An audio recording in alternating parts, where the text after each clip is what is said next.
It's like working out, not tracking protein, not tracking calories, and then wondering why you're not losing weight or not putting on muscle.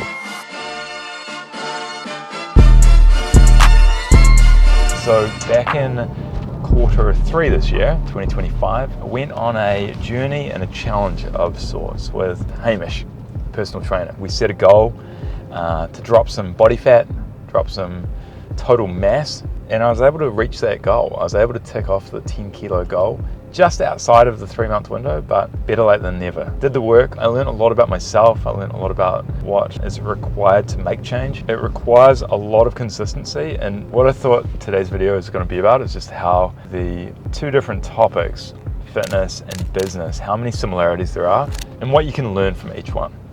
I think having worked with Hamish for about 9 months prior with weekly sessions, making progress but not at the rate that I wanted to make progress. So what I tend to do is dedicate a particular theme or topic for each quarter of the year. So every 90 days seems to be a good amount of time to really lock in and dedicate to something.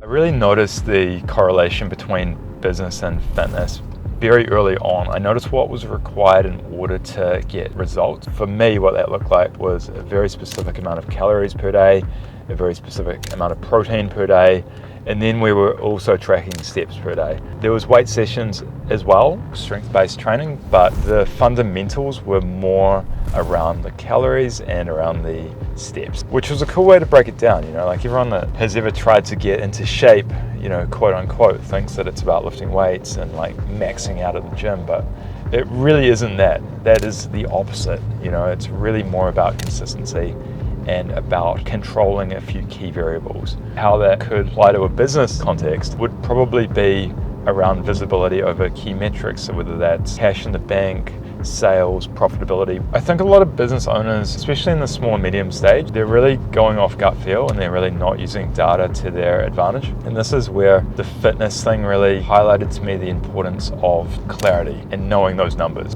It's one thing to go about a day of eating and being active, but it's such a different thing to actually track it and know precisely where you're at, whether you're under or over your calories, if you've had enough protein, and if you've got enough steps in. But I think having the visibility via technology has made that a lot easier, and I think the same can apply to business. It's hard to do it on your own. It's easier if you've got a guide and someone that you can trust and someone that is capable, competent, and willing to help. I think that's the key. I think with working with people, you know, it's about finding alignment. It's about finding the people that you can trust, that you like to be around, that give energy rather than taking it.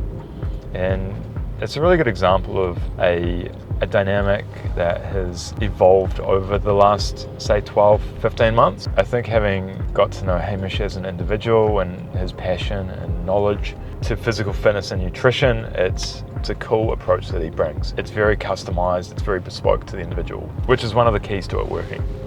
So I guess the point we're trying to get across is the value of working with an expert.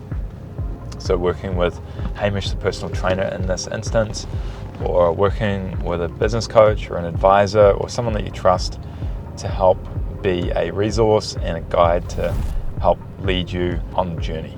That's something that really has stuck out to me. It's just how important it is to have clarity. So whether it's like steps or cash in the bank or amount of invoices outstanding or potential tax obligations, whatever it is, just having clarity, having visual clarity. And so whether that's working with your accountant or a contractor or doing it on your own, whatever it is, just get clarity over the finances.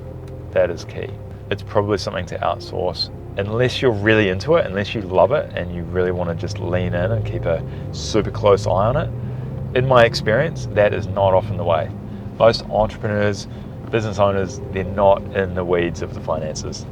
They don't love the cash flow projections, but it's mega absolutely critical. It's like working out, not tracking protein, not tracking calories, and then wondering why you're not losing weight or not putting on muscle. The 100 calories here and there is all it takes, and that's the thing that blew my mind the most. And the same goes for business. If you're adding up your expenses and they just creep up 10% month on month, you're probably not going to notice it. I think the systems are what matters. I think goals are great, but if you don't have a system in place or the right technology in place, it's really hard to stick to it. It's really hard to stay consistent and to have visibility. So it's like a two-punch combo, right? Like you've got the expert, the guide, and then you've got the systems and technology for the visibility. If the systems are crap, or if they're niggly, or if they're too hard to use, or if they don't work well on mobile, then absolutely. We're getting calls, buddy. We're getting calls. Liam Malhop.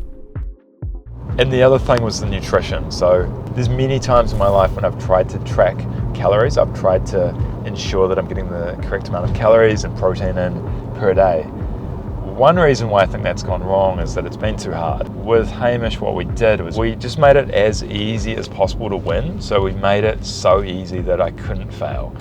And so what that looked like on a practical level was having a few different meal options. I was using a meal prep service that had the calories and the macros provided, so that was really easy. Had a few like go-to restaurants that I went to with certain things that I knew the calories and knew exactly what I was getting. Protein bars, the pork crackling. I guess it was just going through that process together, and everyone's slightly different. That's where Hamish or the personal trainer needs to adjust and adapt appropriately.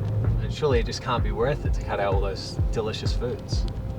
What I did to overcome that temptation was I just zoomed out and I just looked at that 3-month window as a time that I was willing to sacrifice, and I was willing to forego those delicious treaties for a moment in time.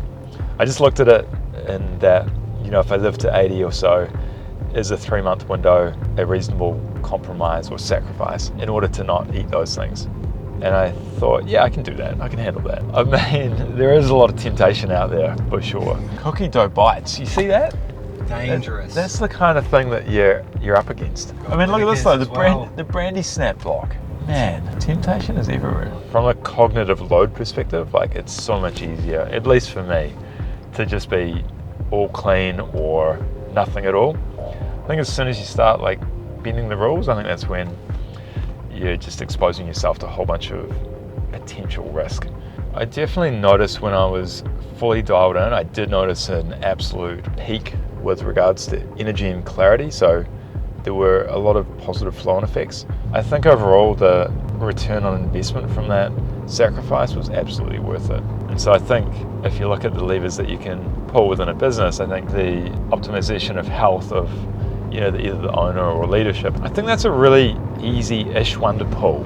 I think a lot of people don't do themselves any favor by not prioritizing health. And so another reason for this video is just to tell that story and the impact that it's had.